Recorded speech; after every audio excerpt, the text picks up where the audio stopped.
சொல்லிக்கிறோம். அவங்களோட கடமைகளையும் எங்க கூடவே காலையில இருந்து பண்ணிக்கிட்டு இருக்காங்க. வேட்பாளர் விஜயராணி அவங்க வந்துகிட்டே இருக்காங்க. அவங்களுக்கு நிறைய சோர்வு அடைஞ்சிட்டாங்க. களத்துல தொடர்ந்து படிச்சுட்டு இருக்காங்க.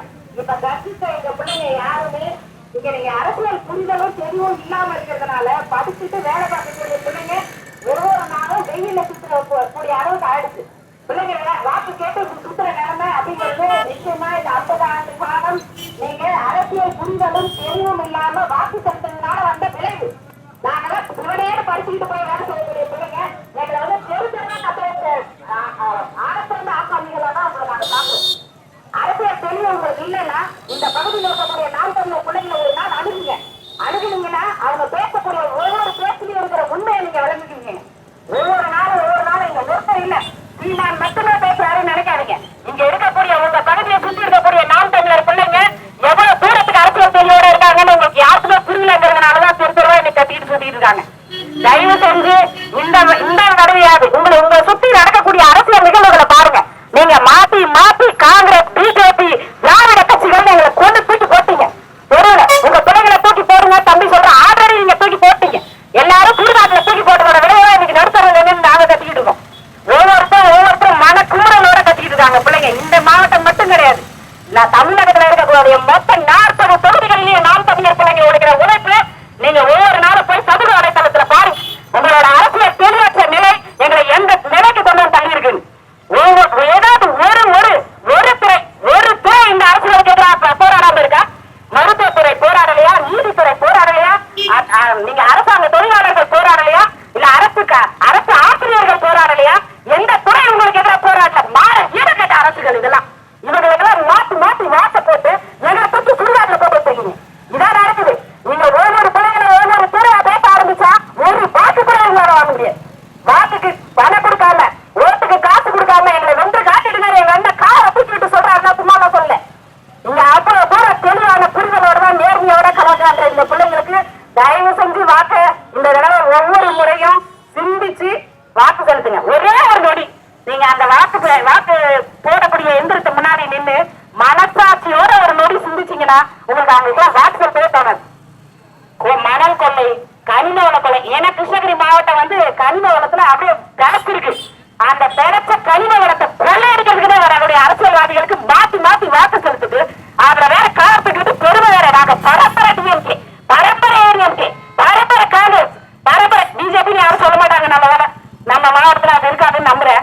அதனால இந்த பரம்பரையா தூக்கி போடுங்க. நீங்க பரம்பரையா எங்களை கொண்டு தூக்கி போடுறது போதும்.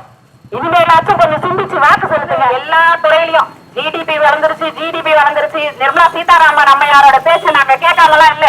நீங்க எல்லாம் கேட்கறீங்களா இல்லையா தெரியல. நீங்க சும்மா தேர்தல் வந்தா வாக்கு செலுத்துறது மட்டும்தான் உங்களோட வேலை. தேர்தல் முடிஞ்சு ஒவ்வொரு நாளும் அரசியல் காலத்தை ஒரு குழுத்துக்கு அரசியல் இருக்கிற பிள்ளைங்க நாங்கெல்லாம்.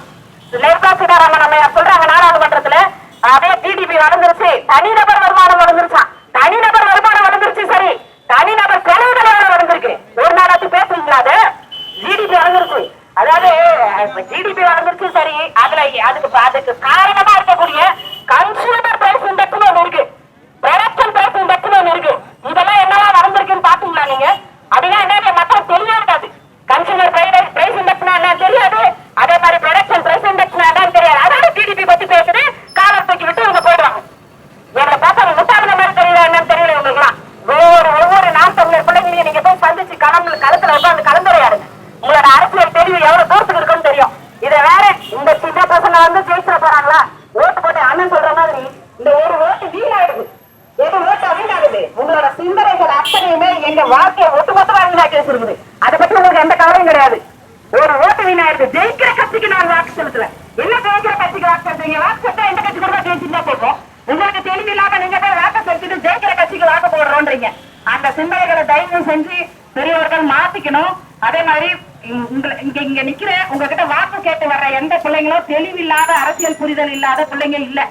முதல்ல அதுல தெளிவு பெறணும். நீங்க சின்ன பசங்களை பார்த்தோன்னே என்னமோ பெரிய தூக்கிட்டு ஒரு சின்னத்தை தூக்கிட்டு இவனுக்கு இது தேவையா, இதெல்லாம் தேவையான்னு பேசக்கூடிய பேச்சு தயவு செஞ்சு மாத்துங்க.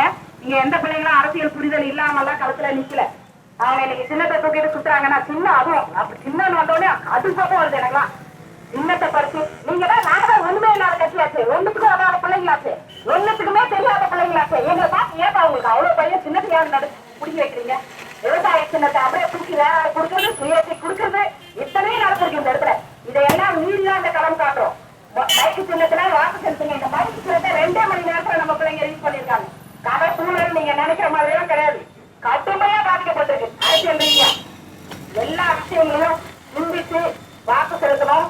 விஜயராணி வீரப்பன் ஒரு தனி ஒரு பெண்ணா, அதாவது அண்ணா வந்து மற்ற கட்சிகள்லாம் நீங்க போய் பாருங்க எத்தனை பெண் வேட்பாளருக்கு சீட்டு கொடுத்துருக்காங்கன்னு.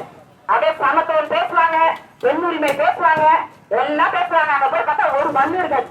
நீங்க போய் சம உரிமை பேசக்கூடிய பெண், ஆணும் பெண்ணும் சமம் எங்க அப்படியே திராவிட கட்சியில இருந்து வருது உங்களுக்கு. இவங்கதான் பகுத்தறிவுவாதிகள். பகுத்தறிவுவாதிகள் பண்ணக்கூடிய 3 சீட்டு பெண்ணுக்கு இதெல்லாம் ஒரு ஈரமான கட்ட ஜென்மம். அதாவது புதுவை கூட வச்சு மாட்டான். 20க்கு 20 சரிசமமா பெண்ணுக்கு ஆணுக்கும் சீட்டு கொடுத்துருக்காரு. அப்ப இந்த பெண்கள் 20 பெண்களுக்கு சீட்டு கொடுக்குறாங்க. அந்த 20 பெண்கள் கலப்பான தாடு இருக்கு பாருங்க, அதெல்லாம் சொல்லி மாறாது. இந்த 50 வருஷ திராவிட ஆட்சிகளோட லட்சணம் அது. சாதனையும் அதுதான்.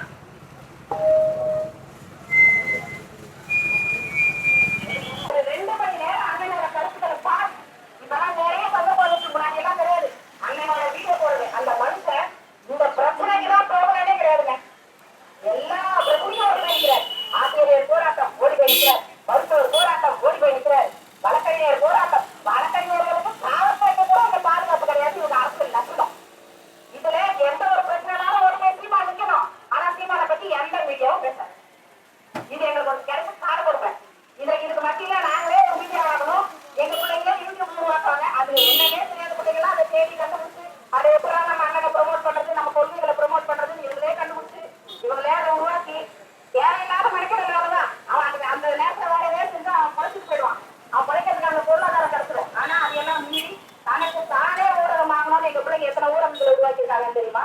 இத்தனையும் எங்களுக்கு எதிராக இழைக்கப்பட்ட கொடுமை ஒன்றும் புரியாது கிடையாது.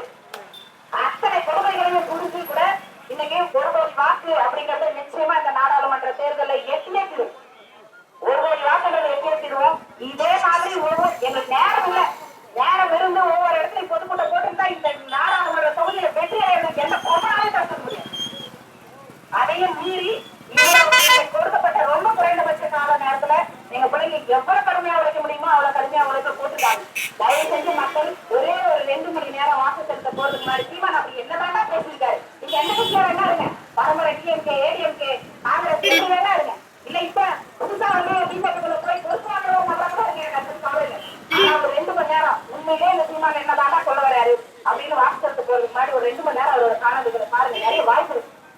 ஒவ்வொரு நாளும் கத்தி கத்தி கத்தி அதை மட்டும் இந்த அறிக்கையில தவிர்த்திருக்காங்கப்பா. தேர்தல் அறிக்கையில அதை மட்டும் தவிர்த்திருக்காங்க. கச்சத்தீவை பத்தி பேச இனி காரி துப்புவோம் அப்படிமா. அதனால இனிமே அது பேசக்கூடாது. தேர்தல் அறிக்கையை காலங்காலமா ஜெராக்ஸ் எடுத்து கொடுத்த மாதிரி ஒரு அறிக்கை. ஏமானம் கேட்டு போய் அதையும் பார்த்து 500 1000 ஓட்ட போட்டு தொலையுது. தயவு செஞ்சு மாத்திக்கங்க மக்களே. இதெல்லாம் நீங்க மாத்திக்கல அப்படின்னா நிச்சயமா நம்மளோட அரசியல் களத்தை வேற மாதிரி ஆக்கி இது வட மாநிலத்தவர்கள் குடியேறி 1.5 கோடி பேருக்கு மேல வாக்கு உரிமையை பெற்றிருக்காங்க. இதெல்லாம் சாதாரண அரசியல் பிரச்சனை நினைக்கிறீங்களா? எல்லாத்தையும் மாத்துறதுக்கு நாம் தமிழர் பிள்ளைங்களுக்கு வந்து நீங்க நாங்க யாரும் பிச்சையெல்லாம் கேட்கல. உங்களுக்காக உழைக்கிறதுக்கு தயாரா இருக்கோம். வாக்கு செலுத்தி வெல்ல வைங்க. அவ்வளவுதான். அந்த ஆப்ஷனை தவிர வேற எதுவும் கிடையாதுங்க. அன்பான சொந்தங்களே, உங்களிடத்திலே நாம் தமிழ் கட்சியின் வெற்றி வேட்பாளர் கிருஷ்ணகிரி பாராளுமன்ற தொகுதியின் வெற்றி வேட்பாளர் வித்யாராணி வீரப்பன் அவர்கள் உங்களிடத்திலே மைக்கு சின்னத்தை வாக்கு சேகரிக்க வந்துள்ளார். அன்பு உறவுகளே, நீங்கள் அனைவரும் ஓட்டு பெட்டியில் 10வது இடத்தில் இருக்கும் நாம் தமிழர் கட்சியின் மைக்கு சின்னத்திலே வீரப்பனார் வடகாவலன் வீரப்பனார் அவர்களுடைய வெற்றி மகள் வீரமகள் வித்யாராணி வீரப்பன் அவர்களுக்கு நாம் தமிழ் கட்சியின் சின்னம் மைக்கு சின்னத்திலே வாக்களிக்க வேண்டும் என்று அன்போடு கேட்டுக் கொள்கின்றோம். சரியா